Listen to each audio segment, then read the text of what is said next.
Hindi lamang mga manlalaro ang nagbibigay buhay sa MPL Philippines, kundi pati ang mga super fans ng liga. Gaya na lamang ng mga taga-suportang ito na galing pang Mindoro na buong pusong sumusuporta sa kanilang mga napupusuang koponan. Para sa buong detalye, alamin sa ulat ni teammate JB Junio.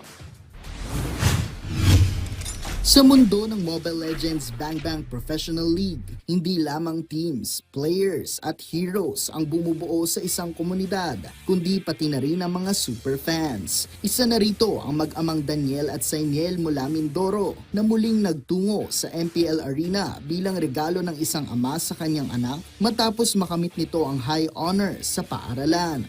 Ayon sa amang si Daniel, ang pagpunta nila sa MPL ay isang return gift para sa kanyang anak na nagkamit ng academic achievement.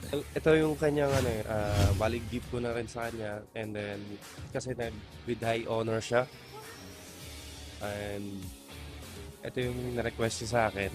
Then last time, kahit nung last year nung nag-graduate siya, ito din. Hindi ito ang unang beses na nanood ng MPL Live si Sainiel dahil pangatlong pagkakataon na niyang makita ng personal ang kanyang pinapaborang koponan na Onyx Philippines. Mula pa noong season 14, tuloy-tuloy na ang suporta niya sa koponan lalo na sa kanyang pinaka-idol na si King Perez o mas kilala bilang si King Kong.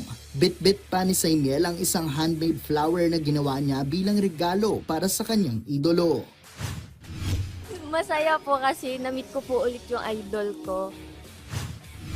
Nakatulong din ang suporta ng ama ni Sainiel upang mas mapalapit siya sa komunidad ng esports at sa mga idolong kanyang hinahangaan. Labis naman ang pasasalamat ni King Kong sa pagpunta ng mag-ama mula sa malayong lugar para suportahan ng kanilang koponan.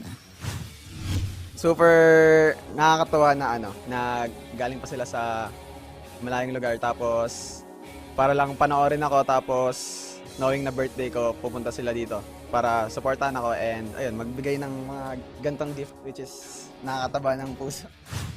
Samantala, nagbigay naman ng mensahe si Sainiel para sa Onyx Philippines sa kanyang sinusuportahan mula pa noong season 14. Sana po tuloy-tuloy pa rin po yung